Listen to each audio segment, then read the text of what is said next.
As we gather together, we acknowledge that the land upon which our church and homes exist is the ancestral land stolen from the people of the Shoshone Bannock, the Shoshone Paiute, Coeur d'Alene, Kootenai, and Nez Perce nations, along with many other tribes whose names have been lost in history. We acknowledge that our presence here today is founded upon the exclusions and erasures of many indigenous peoples.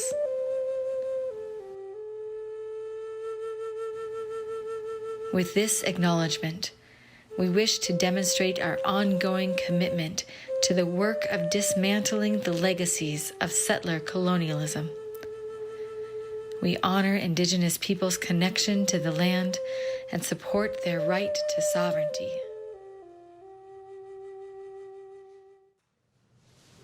Morning.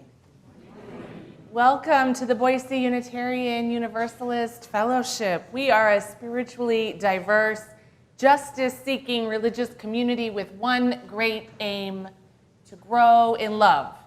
Love of self, love of neighbor, love for our planet. And we're so glad that you've joined us this morning. This morning's service originally was planned to be, or still is, planned to be a service about how we wake up to the divine in the darkness, like the spiritual darkness. And I didn't know when I set that theme many months ago how relevant it would be in this moment right now, and how needed it would be in this moment right now. And so it feels appropriate for me to welcome everybody with a little bit more explicit language about who we are, given all that is happening in our world and all that is happening in our country. We say we're spiritually diverse, we say we're justice-seeking, but I also want to tell you this. We are champions of reproductive rights. We are champions of anti-racism and dismantling settler colonialism and white supremacy culture.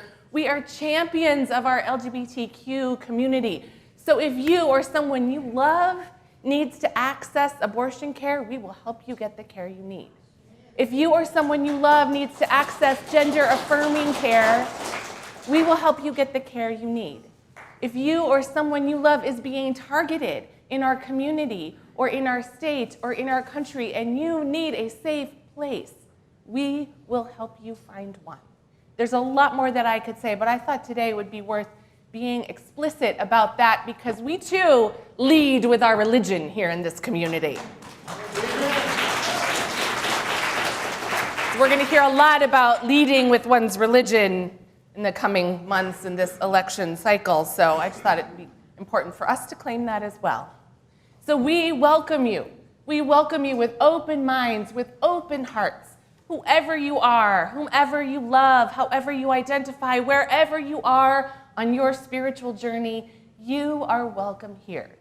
And newcomers, we want to give you a special welcome today because we know it takes a lot of courage to seek out a new community, particularly a church community. And we're glad that you've chosen us today. So we invite you to introduce yourselves to us after the service so that we can warmly welcome you.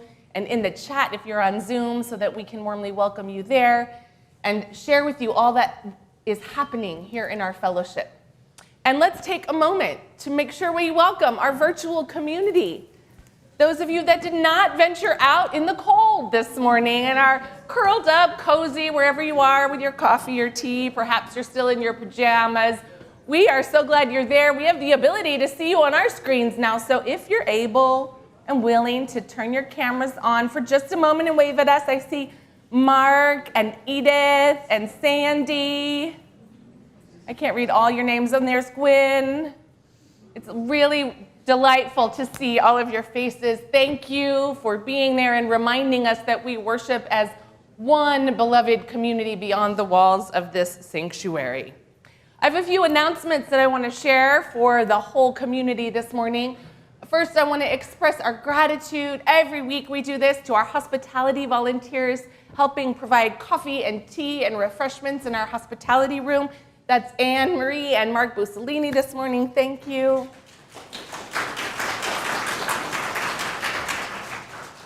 We are wrapping up our Inquirer series for newcomers today with our final session on membership. After the service, you can go grab some coffee and then head down this hallway to the Channing room. Brand new folks, you are welcome to join us. This series is just designed to introduce newcomers to our congregation and to Unitarian Universalism. And we run this series repeatedly throughout the year, so you can jump in at any time. You can come back and repeat at any time. I want to let you know that on Sunday, November 12th, we are having a town hall. Your board is hosting a town hall and providing a light lunch right after the service. So please make sure you stick around for that. You'll be hearing from our Engaging Space Task Force to talk about our sanctuary redesign. Of course, we'll be talking about the needs of our building and maintenance, including our HVAC system, which we're feeling this morning. And some ideas about our future, funding that future, and being a beacon for beauty and hospitality and justice, and how we embody those values in our physical space. So please come to that town hall November 12th. And this is the final time, your last announcement. Please fill out the census, my friends. We don't have everybody. Our goal, just like the government, is 100% participation. If you haven't filled out a census, whether you're a member or a friend and you've been recurring, you can find that link online in our Wednesday Gazette. You can also fill out a paper copy right inside the office door. Nancy will be happy to direct you to where those are. And then we'll start to cull through that information and use that for our brand new directory. So we want to make sure that all of your contact information is correct. Each month, we donate 25% of our unpledged plate offering to support a local organization whose mission aligns with our social justice mission. But on months like this, when there are 5 Sundays in the month, we've started designating that 5th Sunday to help support our Booth Community Food Pantry, which is right in this closet over here, and gas cards. And we've been continuing to experience a steady increase in need for those gas cards and for food, folks that come to our door nearly every day. And we're one of the only places in town that offers gas cards, wildly. So all of the offering today will go towards supporting those efforts and continuing to be able to be a place that addresses those needs in our community. As I mentioned at the beginning of this service, we're wrapping up our spiritual theme this month, which is vision, the practice of waking up to God. God in brackets. Inspired by, and all you can laugh, it's funny, we're funny. So I'm not sure that much else will be funny today, so let's laugh now. Inspired by the book An Altar in the World by Barbara Brown Taylor, and we put God in brackets intentionally as Unitarian Universalists to recognize that our understanding of what that is can be wide and broad and can be no God, and so you can substitute the language that resonates most deeply with you inside those brackets. And this whole month, we've been structuring our services inspired by the spiritual practice of the Liturgy of the Hours, a practice of prayer and reflection that marks specific times of the day, inviting us to awaken to how often and where we encounter the divine in the daytime, in the nighttime, in our interconnectedness, and in the darkness. And so today we reflect on that time of midnight, of waking up to the divine in the dark, in the darkness, literally and metaphorically. And as I said, I didn't realize when I planned this service how relevant it would be that there is so much darkness that feels like is taking over our world, our humanity, our sense of rightness. But darkness, as a time of day, can be an extraordinary place for spiritual connection and deepening.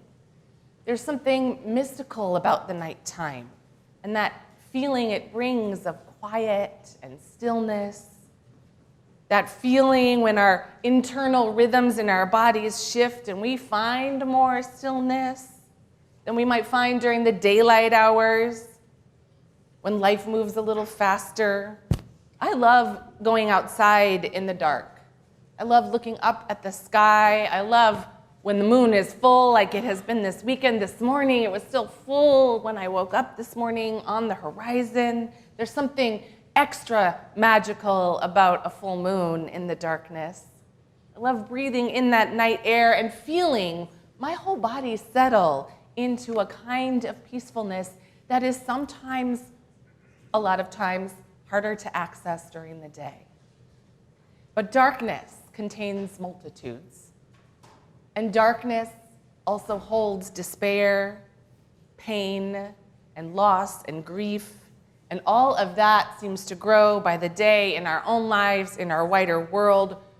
The deep sadness of watching the world rip apart with so much violence. And the ongoing grief of our climate crisis and the impact of its destruction. Sometimes it might feel like falling into an abyss and not quite trusting that there will be a soft landing, if any landing at all, because it's all happening so fast. So today we are diving into the darkness, to all that darkness has to teach us, to the softness and quiet and stillness where wisdom resides, and the darkness fraught with despair and grief. Sometimes we need spaces that allow us to sink into the darkness and hang out there for a while. We need words and music and art and reflection that affirms our sadness and despair, that speaks to us of those deepest truths that can be found there, that connects to our heart's own longing. So when we allow ourselves permission to connect with the darkness, we give ourselves space to process, space to feel, space to shed tears and explore our own inner lives and invite new spiritual awakenings. So today we're welcoming that darkness. We're affirming it in all of the liturgy that we have planned today. And liturgy, let's not forget, means the work of the people. So this is our work together today. And I invite you to just sink into it, to let your heart crack open, to let your body and mind and spirit be open to the wisdom in the words and the music, in the quiet spaces for reflection, in deep breathing and in being together here in the connection and community. So let's start with some breathing together. As we enter fully into this time of worship, take a deep breath. Let yourself come fully present in this moment, filling your body with breath, that breath of life, that breath that connects us to that something larger, to one another and our planet. That breath that offers us an opportunity to tune in to our spiritual center, to listen deeply to our heart's own longing.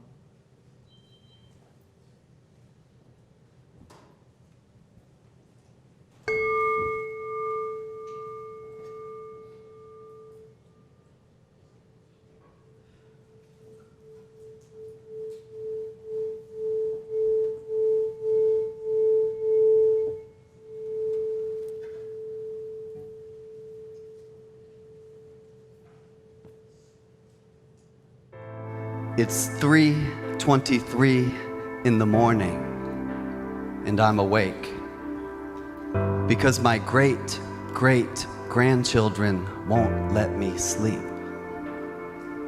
My great-great-grandchildren ask me in dreams, what did you do while the planet was plundered? What did you do when the earth was unraveling? Surely you did something when the seasons started failing, as the mammals, reptiles, and birds were all dying. Did you fill the streets with protest when democracy was stolen? What did you do once you knew? I'm riding home on the coma train. I've got the voice of the Milky Way in my dreams. I have teams of scientists feeding me data daily, and pleading I immediately turn it into poetry. I want just this consciousness reached by people in range of secret frequencies contained in my speech. I am the desirous earth, equidistant to the underworld and the flesh of the stars. I am everything already lost. The moment the universe turns transparent and all the light shoots through the cosmos, I use words to instigate silence. I'm a hieroglyphic stairway in a buried Mayan city, suddenly exposed by a hurricane, a satellite circling Earth, finding dinosaur bones in the Gobi Desert. I am telescopes that see back in time. I am the precession of the equinoxes, the magnetism of the spiraling sea. I'm riding home on the coma train, with the voice of the Milky Way in my dreams. I am myths where violets blossom from blood like dying and rising gods. I'm the boundary of time, soul encountering soul, and tongues of fire. It's 3:23 in the morning, and I can't sleep, because my great-great-grandchildren ask me in dreams, what did you do while the earth was unraveling?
At this hour, in small towns and big cities, in living rooms and ornate sanctuaries, many of our sibling Unitarian Universalists are also lighting a flaming chalice, reminding us that we are part of a great community of faith. Today, we have a young first-time chalice lighter with us. We invite a child to light the chalice to recognize the children and youth in our community, our responsibility to them, and the future we're building together. As Charlie DeMille lights the chalice here in the sanctuary, I invite those of you in our virtual community to light a chalice if you have one nearby, and then share in the chat where your chalice is lit.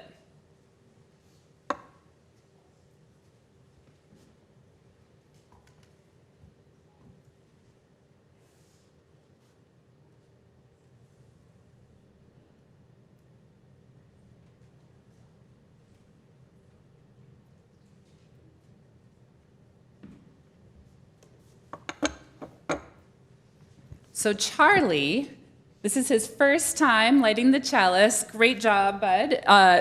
Charlie is 7 years old, and he is the son of Oliver and Brittany, and the brother to Corey. And he told me this morning that one thing that he really likes to do is eat candy. And for Halloween, he's going to dress up as a zombie with some vines. So thank you, Charlie. This is your first time chalice lighter, Pim. Awesome. Go sit down. With our collective chalices lit in all our spaces, we offer this call to worship from John Saxon. Listen, can you hear it? The Spirit is calling. It calls us in the silence and through the noise and the busyness of our daily lives. It calls us in the brightness of day and the darkness of night, in times of hope and despair. Listen, can you hear it? The Spirit is calling. It doesn't matter what you call it, for it has no name and many different names. The Spirit of life, the Spirit of love, the Spirit of compassion, the Spirit of hope, the Spirit of justice. Listen, can you hear it? The Spirit is calling. It's calling to you and to me. It's calling us to greater wholeness, greater connection, greater service, greater love. It's calling us to heal the brokenness within ourselves, in others, and in the world. It's calling us to live more deeply. It's calling us to beauty. It's calling us to laugh and dance and sing. It's calling us to live through life's pain and sorrow. It's calling us to live courageously and kindly, to speak our truth in love, and to bend the moral arc of the universe toward justice. It's calling us into community. It's calling us into the greater life of all. Listen, can you hear it? The Spirit is calling. Come, let us worship together.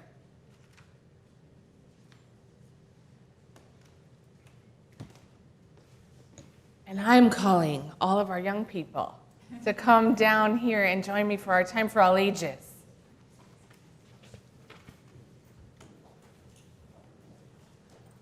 You know, sometimes it's hard for me, I don't know about the rest of you, to hear that Spirit calling. Hey, friends, would you all come over here? Because if I sit down, then I won't see over this table. Yes, switch over here together. Thanks. Look at, some of you have great costumes on today. So close to Halloween. Sometimes I don't always hear the Spirit, the beautiful Spirit, and those words that Sharene just read. Sometimes they're hard to hear, and I'm not really paying attention. Sometimes that Spirit is what's right inside me, and I'm not really paying attention. And that's kind of what we're talking about today. And so I wanted to start our conversation today first with a reading. And this reading was written by my friend, Reverend Julia Hamilton, who is the minister in Santa Barbara, California. And she just wrote this last week. And it's a reading that has some hard things in it, some hard words that talk a little bit about the hard stuff of life and the hard things that we're all experiencing in the world right now. So I'm going to read you that reading first, and then we're going to talk about what do we do with those hard things. But Reverend Julia's words, she titles this reading, "The Hard Things We Ask Our Friends to Do." And so sometimes when there are hard things, it helps to have a friend. My friend, and I consider you my friend. If someone were to ask me, what is the solution? I don't think I would ever say more death to balance the scales. If someone were to ask me, how do I handle the suffering? I don't think I would ever say more hurt to be a companion for my own grasping pain. If someone were to ask me, what do we do about the fire burning among us? I don't think I would ever say, build a bigger fire to light up the night. I don't think I would. But I might. I might say these things. In despair, a person might say many things. And if I do, if it comes to that, my friend, please hold me until the grief fever breaks. Please hold me until I remember what I said I wouldn't say. It's beautiful words, because sometimes we need our friends to hold us. And sometimes when the world gets so heavy and we feel all of those feelings that Julia mentioned, we might start to freak out a little bit. Do you ever freak out a little bit? Do you ever freak out a little bit? Just a little bit? Some of you might not freak out about the same things the grown-ups freak out about. Some of you might just notice that your grown-ups are freaking out a little bit and you're not really sure why? Because there's just a lot of hard stuff happening in our world. So this little tiny book is the book that I wanted to share with you today, and a practice about what are the things that we can do when we're freaking out, when we can do with our friends, when we're trying to figure out the hard things together. And I picked up this little book at Pride Fest. It's called How to Stop Freaking Out mini book. And I keep it in my bathroom. And I saw this and I thought, oh, well, there's some good things in here, because we can't. Freaking out happens. And sometimes we just have to let it happen, but sometimes there's things we can do to help calm our bodies and our minds in the moment when that's happening, and just bring back a little bit more balance, even when as the hard, terrible things keep happening around us. So I'm going to read you just a couple of these in here that I thought were really fun, give you some idea, okay? Here, this one. Find an animal. And they're all very short with just very few steps. Step 1, find an animal. Step 2, watch it attentively. Step 3, narrate its life for 3 minutes. Do it for every animal you see. Find an open space. Stand in the middle of said open space. Do 22 jumping jacks, or whatever number comes to mind, whatever your favorite number is. Oh, this is fun for all of my theater and Shakespeare lovers out there. Go to Google or any other search engine. We're not Google-centric here. I mean, we are, but click on images, or do this with a grown-up. Type in Shakespeare script, and then read it out loud in a British accent. The more theatrical you read, the more it helps. Hashtag not kidding. These are fun things. These are the things that we can do when we're freaking out. These are maybe things that you can help your grown-ups do when you kind of sense that they're freaking out. That make us laugh, because sometimes laughter helps us not freak out. What helps you not freak out? What do you do? What do you do when you feel the stress or the freak out or just that uncomfortable feeling that something bad is happening, what do, Carissa? You cry. Crying is great. Crying is great. Helps us process all of that freak out emotion. I either draw anime or with my little brother or do both. What, your little brother? Avoid. Avoid your little brother. Drawing anime, drawing, making art. Making art helps, right? Listening to beautiful music helps. Yes, Cambria. I read for a definite amount of time. Reading, getting lost in someone else's story. Yeah, these are all good things. There's also something we can do that's really powerful that can help us when the freak out comes. It's called breathing. But it's not just breathing. I'm going to invite us to do a little practice that might help with the freak out time, all of us. Because sometimes it's helpful for us to tune in to ourselves when we're freaking out, when things are hard, and try to figure out what do I need? Maybe what you need is quiet. Maybe what you need is stillness. Maybe what you need is some laughter. You need to laugh, right? And to ask the universe, because this is when we're talking about how we wake up to the divine, to ask that the force of life to hold the stuff you don't need. So we're going to try a breathing practice that helps us do that. So you're going to start by breathing in. Everybody can join me in this. Breathing in with your arms outstretched in front of you. And you're breathing into your heart. You're welcoming into your heart. Big inhale. What it is that you need. Just think through that in their mind. What do you need? Breathe that in. And then as you exhale, you're going to push it up to the sky, to the universe, to the light, to whatever, the darkness even. You're going to release what you don't need. Whatever it is you don't need. And you're going to hold that there for a while. And then you're going to inhale from spirit, from the universe, from the trees. Inhale back in what spirit has to offer you. And then exhale and put back into the world what you want to put into the world. Let's do that 2 more times together. We're inhaling what we need. Big inhale. Exhale. Let go of what you don't need. Big, deep, sighing exhale. Inhale what the world, the spirit, the trees, the sky can give you. Hold that in your heart. And exhale what you want to give out to the world.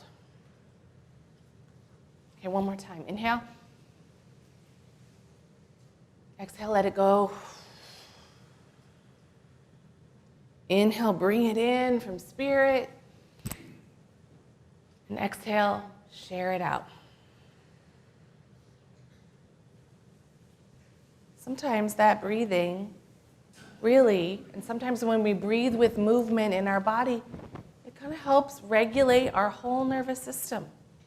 It can be a practice. And if you're freaking out around with other people and you don't want to walk around going, right? You can do it in your mind. You can just inhale, exhale a few times and just think about it in your mind, and nobody knows that you're calming down your freak out. And also, when we're freaking out, it really helps to just be together and talk about it and breathe together. So that's why we did that together. So thanks for helping me calm down and not freak out. I hope it helped you a little bit. I'm going to invite us to join together in our community blessing as you all head off to your religious exploration spaces. Our children are going to go off that way with Pamela with her fabulous pumpkin hat, and our youth out this way with Deborah. Let's sing together, friends. Let's all sing together. You guys can join.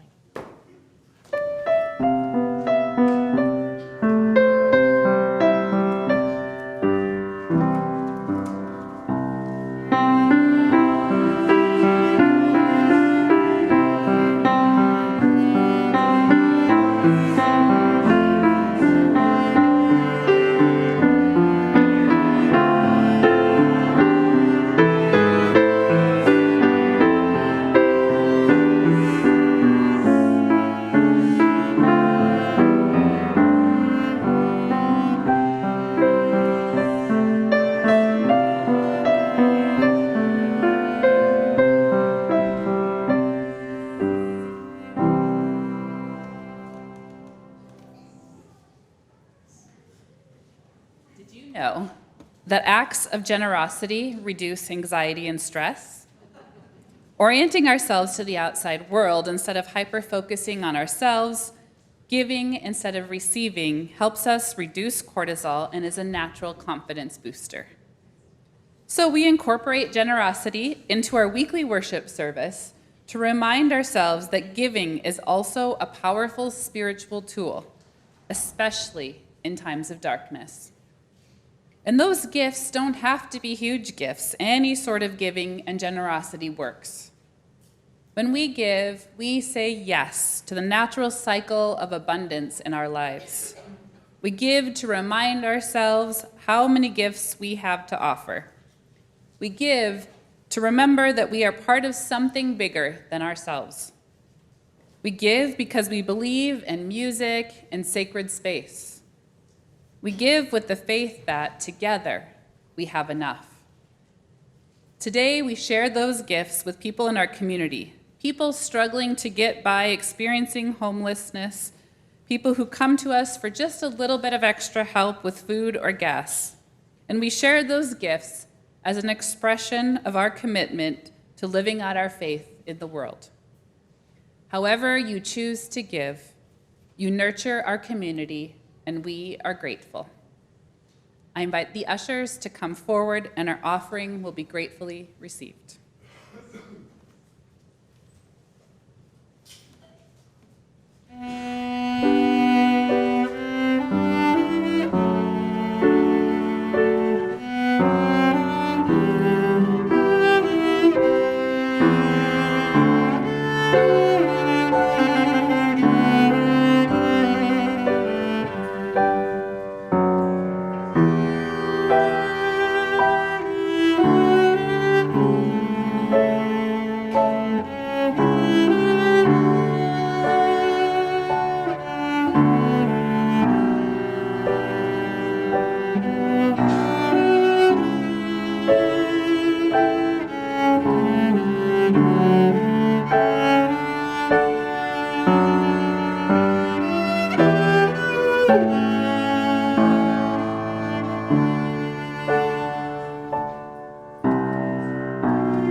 Thank you both.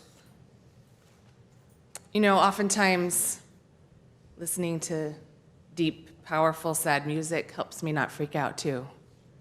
Thank you.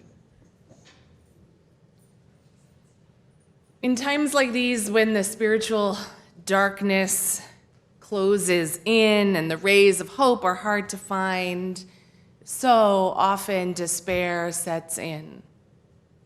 And in times like these, when sorrow and grief for the world grows and grows with each new day, each new headline of destruction and violence, not just across the world, but right here in our own country too, that despair can swallow us up. I know it has swallowed me up more than once. Sometimes it feels like it's just sitting right below the surface on any regular, ordinary day, waiting. And I used to be afraid of despair. I used to think despair was bad, that spiritually healthy people and spiritual leaders like ministers were supposed to know how to fortify themselves against despair and build up those spiritual barricades so it would not find its way in. But perhaps those of you wiser than me know that's not really how despair works. We all know that even if we have the fortification, it doesn't always prevent that despair. What I've learned particularly over these last many years and what I continue to learn is how to make space for despair, how to hold it, how not to push it away, how to tend to it, how to love it even. Because despair is the best teacher for compassion and deep love. A broken heart and a cracked spirit is how all the love gets in. And I've learned despair will always be with us, but that it can exist in seasons, in coming and going, and ebbing and flowing. It may be growing, and that's okay. I'm learning to hold the despair and tend to my own heart at the same time, knowing that it's like ever-shifting scales that will never be fully balanced. These next words by poet David White from his book Consolation share his wisdom and affirmation about the value and power of despair. Despair takes us in when we have nowhere else to go, when we feel the heart cannot break anymore, when our world or our loved ones disappear, when we feel we cannot be loved or do not deserve to be loved. Despair is a haven with its own temporary form of beauty and self-compassion. Despair is a necessary and seasonal state of repair, a temporary healing, an internal physiological and psychological winter when our previous forms of participation in the world take a rest. It's a loss of horizon. Despair is, strangely, the last bastion of hope. The wish being that if we cannot be found in the old way, we cannot ever be touched or hurt that way again. Despair is the place we go to when we no longer want to make a home in the world, and where we feel with a beautifully cruel form of satisfaction that we may never have deserved a home in the first place. Despair is kept alive by freezing our sense of time and the rhythms of time. When we no longer feel imprisoned by time, when the season is allowed to turn, then despair cannot survive. The antidote to despair is not to be found in the brave attempt to cheer ourselves up with happy abstracts, but in paying profound and courageous attention to the body and the breath, independent of our thoughts and stories. Despair is a difficult, beautiful, necessary, a binding understanding between human beings caught in a fierce and difficult world where half our experience is mediated by loss. But it is a season, a wave form passing through the body, not a prison surrounding us. A season left to itself will always move, however slowly, under its own patience.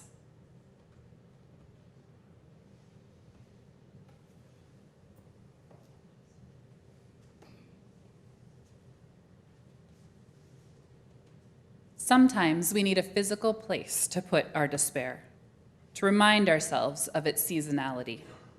Rituals are a powerful way to embody and practice moving through all the spiritual, emotional, and physical seasons of our lives. Today, we invite you into the Stones of Community ritual, a sacred space of reflection and intention, of hope and healing, a ritual to hold and release whatever it is you need in this moment, this season of life. You are invited to come forward through the center aisle and take a stone as a symbol of all that you are carrying in your heart and in your life. Joys, sorrows, memories, passages, despair, and hope. Hold the stone in your hands for a moment and allow your attention to shift to it, imbuing it with your thoughts and prayers. Then gently place it in a bowl of water, the healing waters of life contained within the community of faith. Listen for the clinking of the stones as they connect with the bowl and one another, gathering together at the bottom, reminding us that we are connected to one another, to this fellowship, and to this faith. We begin this ritual by adding stones for the people of Gaza and Israel, for the people of Lewiston, Maine, for the people of Acapulco, and for all people suffering from war, violence, climate disaster, the politics of division and othering, from oppression and marginalization. Let us all take a moment to breathe together. Allow your being to be filled with loving kindness and compassion. Let it radiate out to those who have come forward, the whole of this community, and within yourself.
May the arms of this community hold us as the water holds the stones, with its ripples of joy and sorrow, moving out into the world and returning transformed by the spirit of life and love, with a warmth to celebrate the joys and a gentleness to soothe our aching hearts. May we be vessels of comfort and compassion. May we be vessels of peace and justice. May we be vessels of hope and healing. May love prevail. Let us find peace in a moment of silence.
Blessed be.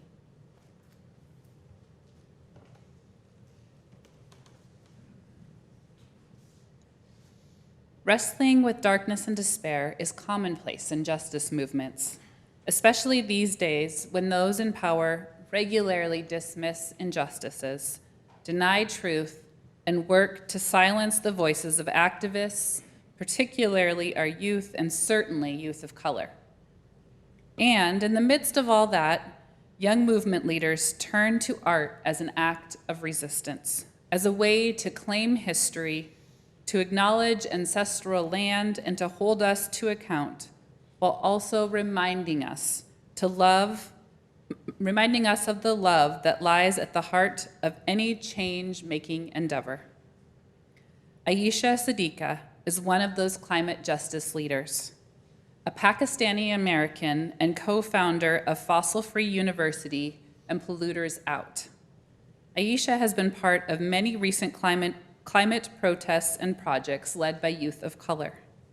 She says, governments change for the better when Black and brown people come together and ask for change. Black and brown bodies represent a political consciousness. We understand protecting the earth because our histories have been about surviving threat after threat. In this way, we are an extension of nature and can understand her pain, and what has allowed her to persevere is the love of our people. This is Ayesha's 2022 poem. On another panel about climate, they asked me to sell the future, and all I've got is a love poem. What if the future is soft and revolution is so kind that there is no end to us in sight? Whole cities breathe and bad luck is bested by a promise to the leaves. To withstand your own end is difficult.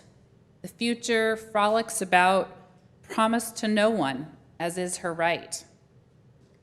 Rage against injustice makes the voice grow harsher yet.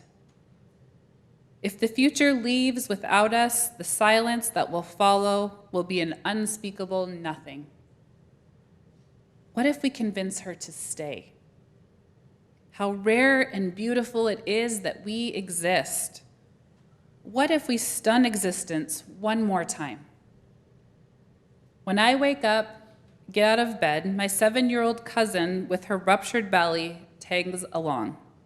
Then follows my grandmother, aunts, and my other cousins in the violent shape of their drinking water. The earth remembers everything. Our bodies are the color of earth, and we are nobodies. Been born from so many apocalypses, what's one more? Love is still the only revenge. It grows each time the earth is set on fire. But for what it's worth, I'd do this again. Gamble on humanity 100 times over. Commit to life unto life. As the trees fall and take us with them, I'd follow love into extinction.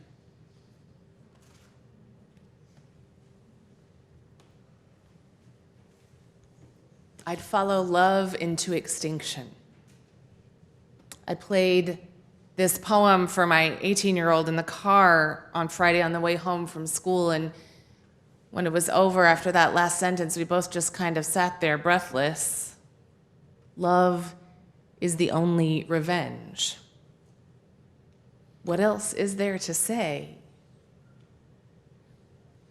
And I know that I need to tape those words to my bathroom mirror, my computer, my bed, my car dashboard, so that I can read them and speak them every day.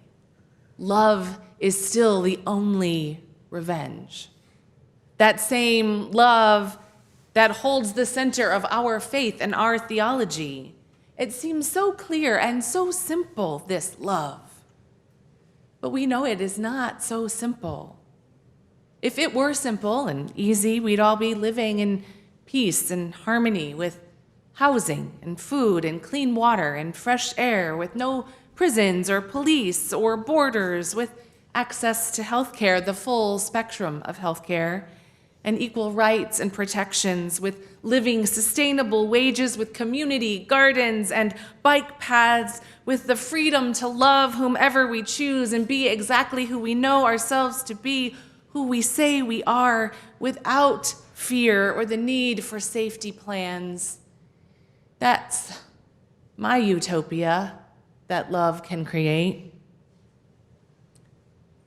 And even when I manage to wake up in the morning with that love in my heart and in my body and in my spirit, and I make it through the morning rush, which happens most often when I am well rested, have taken a walk every day, and am eating well, so maybe not as often as I'd like these days. And even if I make it all the way to lunchtime with that love, holding it at the center of my being and all that I do, sometimes, a lot of times actually, life conspires against me, against all of us, to try to block out that love. And it happens repeatedly. And when it happens repeatedly in short succession over an extended period of time, whether it is in our own lives or in the world, that's trauma. And typically when we are spiritually and mentally and physically healthy, we can more easily cope and heal from one or two minor individual traumas. But we have been collectively living through an onslaught of trauma, one after the other, for some time now. Harvard Public Health Magazine calls it the age of trauma. And it's taking a toll on us in some way, in some form, because it has become so pervasive. A week ago, I was on a renewal retreat with some colleagues. One of my colleagues lovingly called it the burnout retreat. And one of our retreat leaders, a spiritual director, asked us if we had written down all the things over the last 3 years in the world, in our life, all of them in a row, like a timeline. And I imagined that picture in my mind. I've not done that yet, but I said, I don't think I'm ready to do that yet. It would be too much. I would need lots of space. Mental space, to be able to do that task.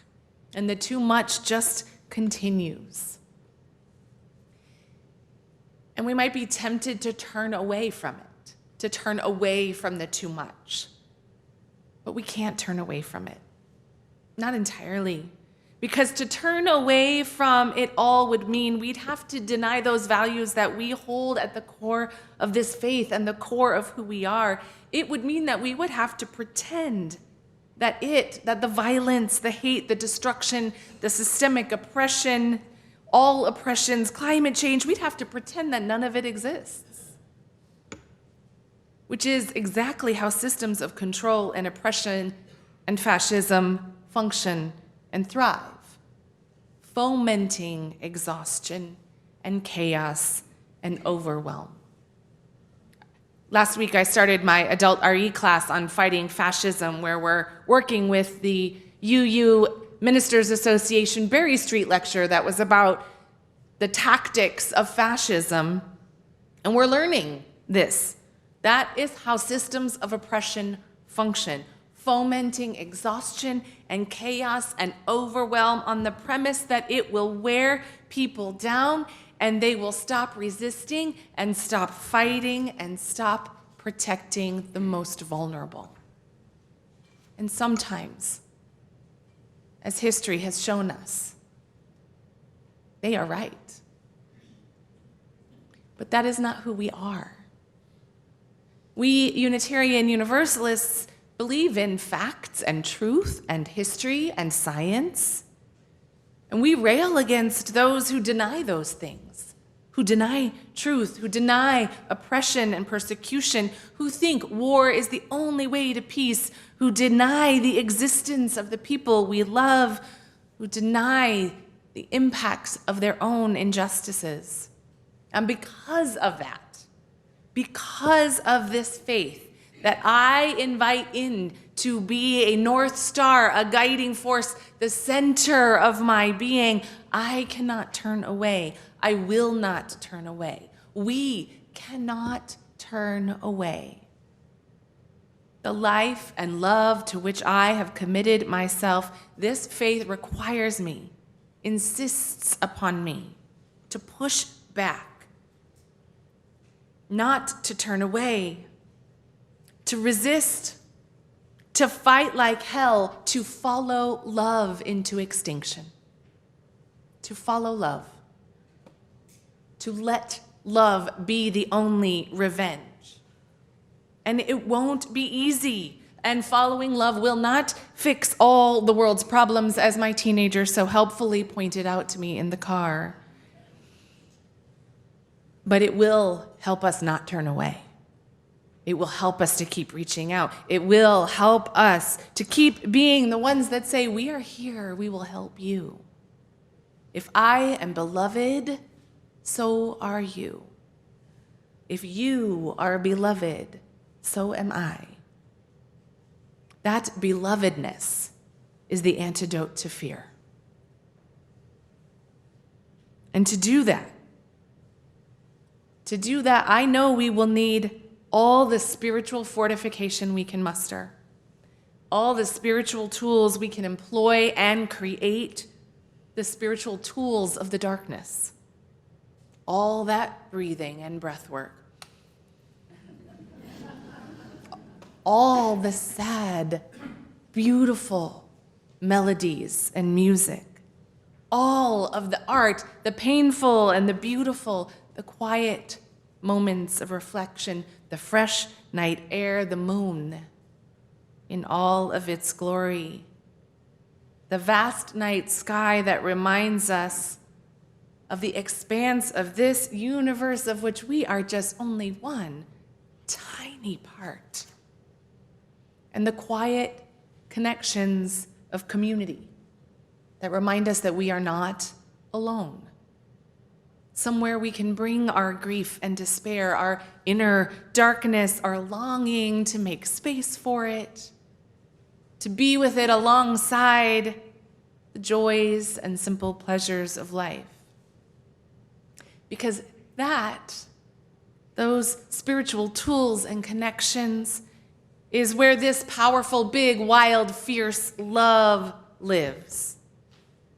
It lives in the in-between, in the tangled mess of it all, in the darkness and in the light, inseparable from joy and despair.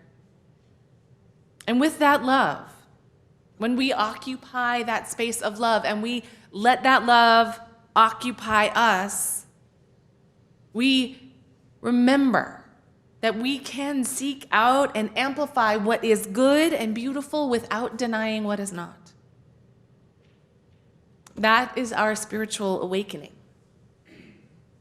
The waking up to the divine in the darkness is waking up to love over and over and over again, every day, every moment.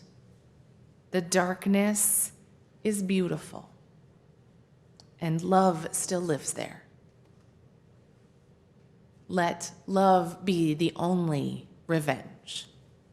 Amen. I invite us all into this time of prayer.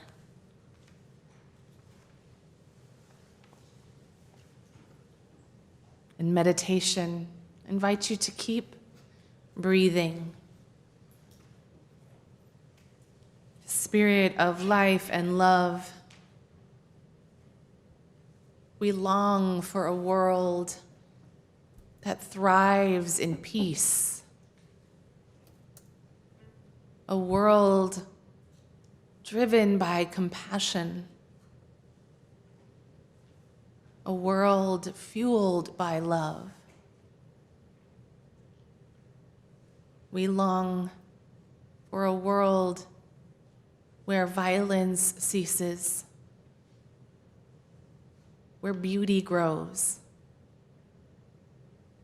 where our hearts expand and we see one another,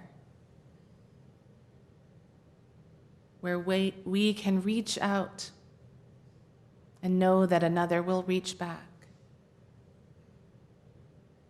where we can see the force of our love multiplied.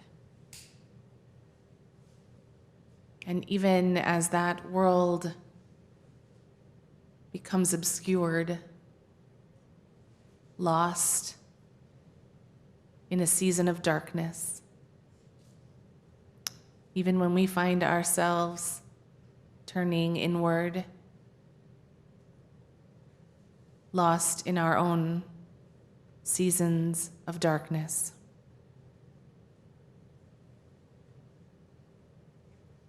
may we sit there with tenderness, holding our aching hearts and weary spirits, making room for the love to creep back in,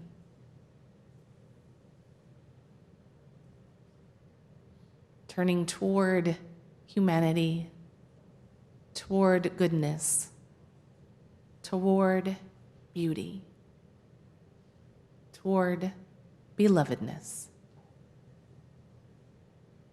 as the antidote to fear. In the name of all that is holy, we pray. Amen.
Friends, I invite you to rise as you are able and place your hands over your heart for our closing blessing. Let us follow love. Follow love into the darkness, away from the desire to hide, guiding us to shine our light in all the corners. Teach us to embrace the night, for without the darkness, we never see the stars. Blessed are we all. Go in peace.